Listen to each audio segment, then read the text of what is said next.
Hello students, I am Ms. Nazia Patwegar. Welcome you all once again to my YouTube channel in Ilm Express. Today we are going to discuss one more important concept of commerce, that is cash flow statement.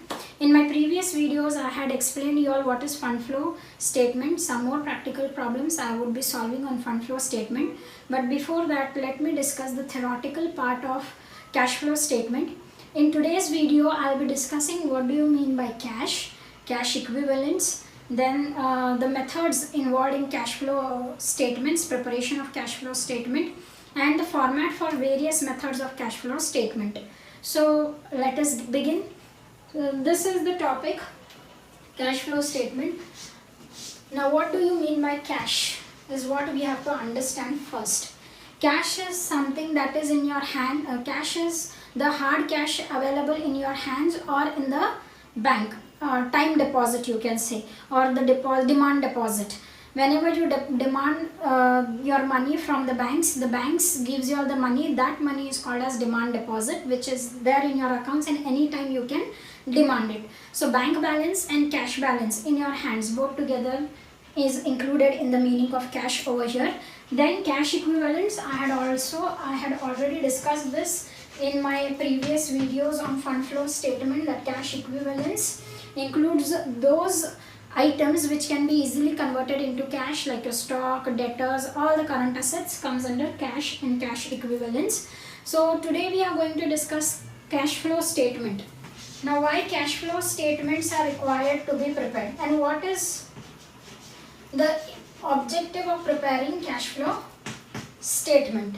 Cash flow statements are prepared to find out the difference in the cash balance from one period to another period. I repeat, cash flow statement is prepared to find out the difference in cash balance from one period to another period.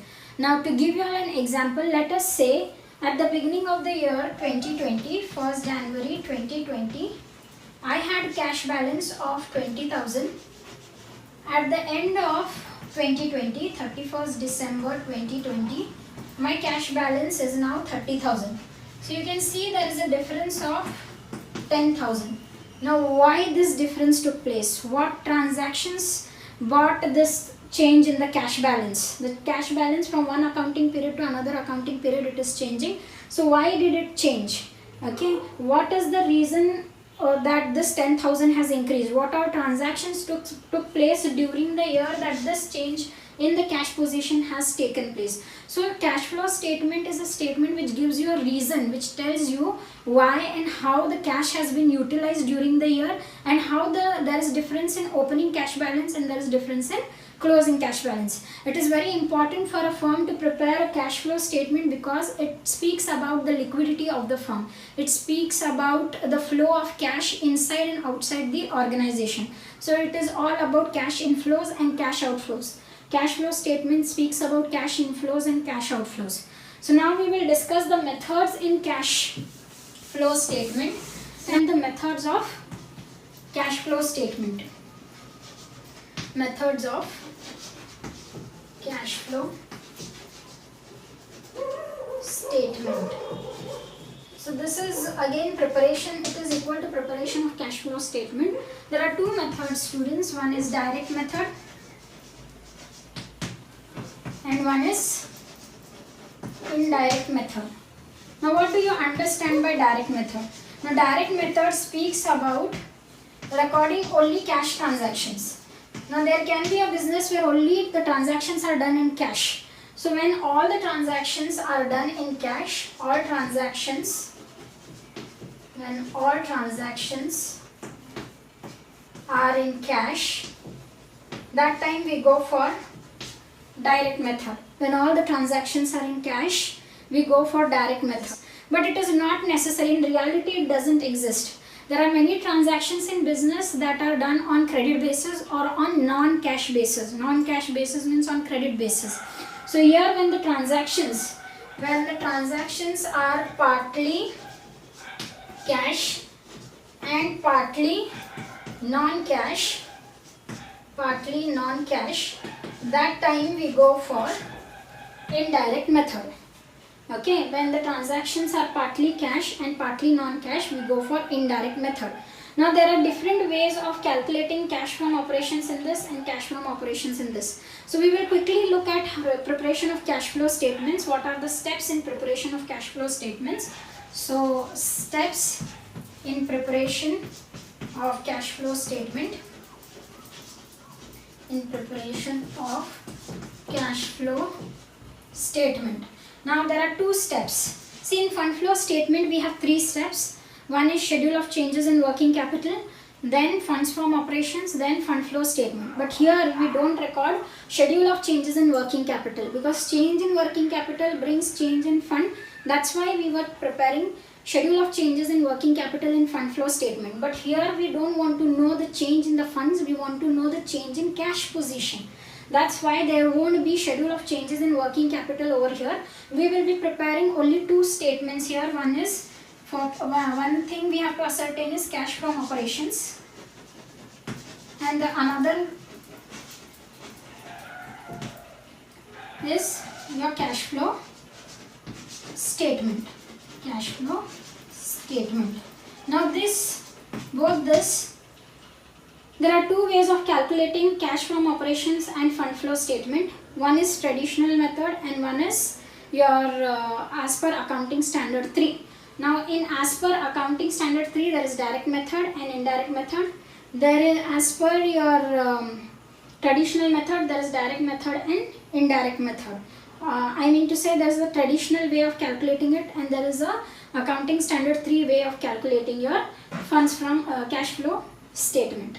So now we will quickly move to the traditional method and accounting. I'll just write it over here. Preparation of cash flow statement as per traditional method. In traditional method you can go for both. Under traditional method you can go for both direct method and direct method when all cash transactions, and indirect method which includes cash partly and partly non-cash transactions. Then as per accounting standard, as per revised accounting standard 3, there are 2 ways of preparing. Okay, there are 2 ways of preparing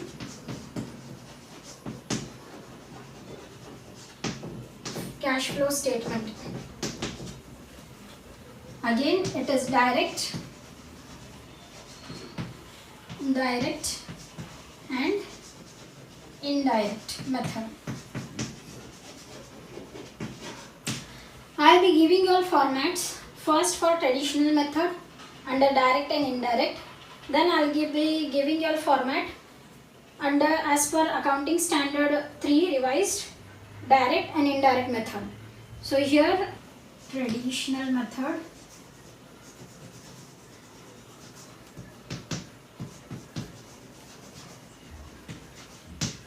in this we will be following first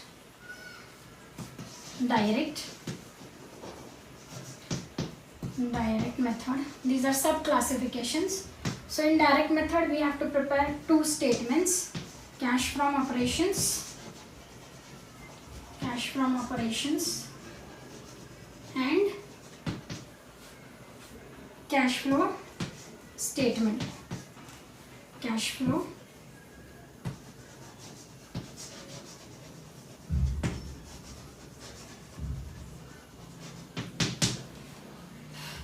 then there will be indirect method. Under indirect method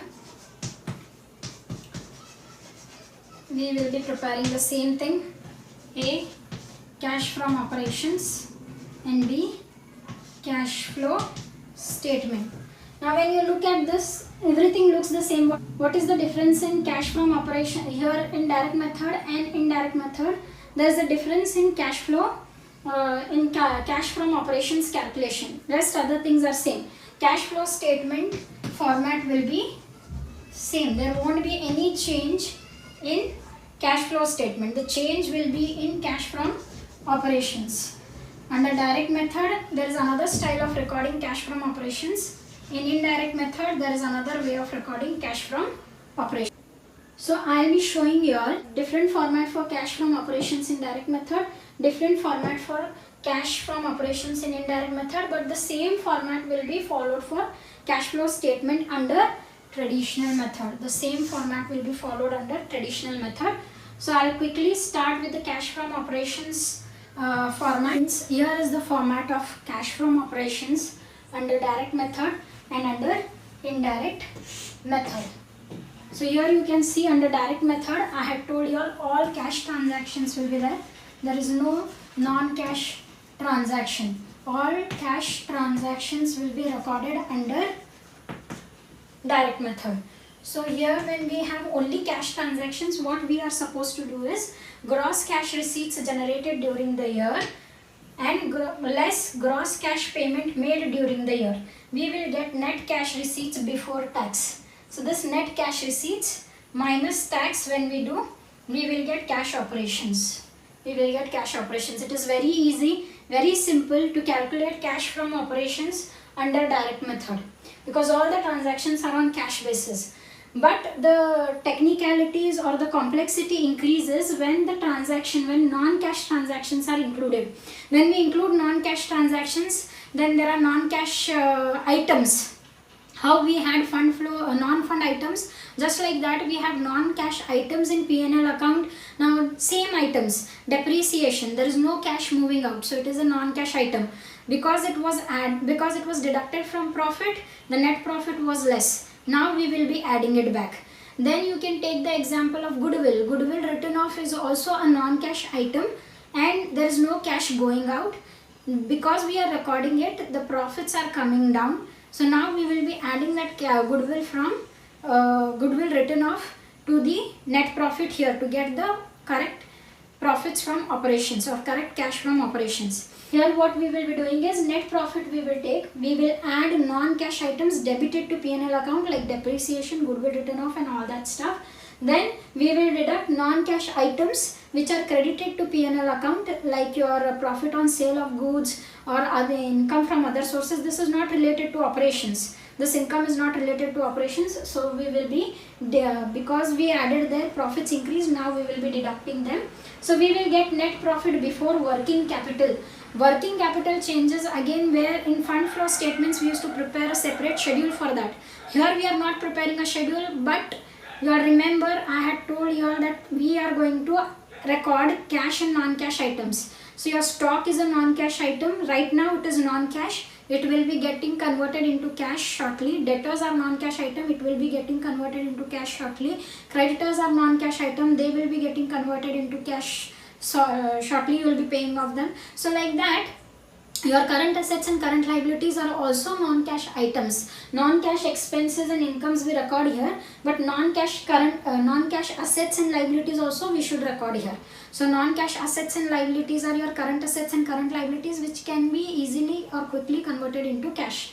So here whatever net profit we will get it before working capital. So now we have to record the changes in working capital. What we are going to add is increase in current liability, decrease in current assets, decrease in current liabilities and increase in current assets. I will tell you all how, why increase in current liability should be added, why decrease in current liability should be deducted. I will tell you all.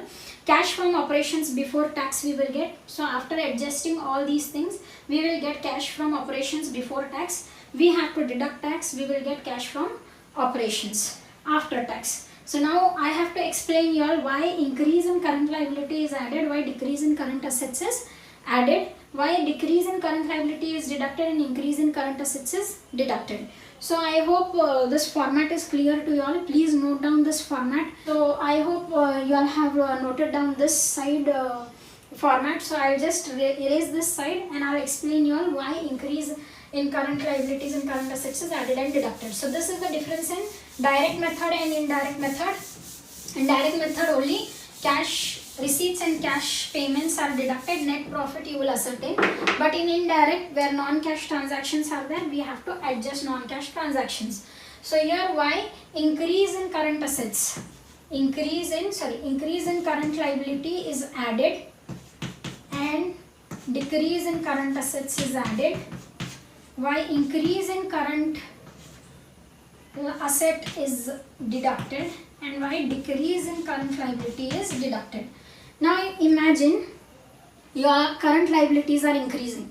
When your current liabilities increases, what comes in? Now take the example of your bank overdraft, or take the example of a short-term loan that you are taking. So when the current liabilities are increasing, the money is coming in, students. When the money comes in, cash inflow is there. Okay, cash inflow is there, so cash from operations will increase. There will be cash inflow, so cash from operations will increase. Current assets decreases. Current asset decrease means, now let us take stock. Stock has been sold. What will come in? Cash. Debtors are paying us their dues. So what is coming in? Cash is coming in. So again the cash flow will be, there will be cash flow inside the firm. When the cash is flowing inside the firm, cash balance will increase. Because the cash balance increases, we are adding these two items. We are adding increase in current liabilities and decrease in current assets. Why we are deducting current assets, increase in current assets and decrease in current liability? For that also there is a reason. Now if the current assets increases, let us say your stocks increase, your debtors increase, your money gets blocked into stock, your money gets blocked into debtors, this money is not coming, so this money is been blocked. There is outflow, it is as good as outflow, so cash is flowing out, so cash flow will come down. That means cash balance will come down when your current assets are increasing. When your current liabilities are decreasing, when current liabilities are decreasing means, I have told your current liability increasing means you are taking bank overdraft, short-term loan. Current liabilities decrease means you are paying off bank overdraft, you are paying off to your creditors, you are paying off to your accounts payable. So when you pay, cash is flowing out. So when cash flows out, the cash balance decreases. Here there is cash outflow, here there is cash inflow. Here there is inflow. Here in these two situations there is cash outflow. So that is why these things are added here. This is your changes in working capital, and these changes in working capital are added and deducted depending upon their inflows and outflows. Inflows are added to the cash balance and outflows are deducted from the cash balance. That is the logic over here. I hope from indirect method you all have understood cash from operations. Now in traditional method, under traditional method, only difference in direct and indirect method you will see in cash from operations. Cash flow statement will be same for direct method also, for indirect method also.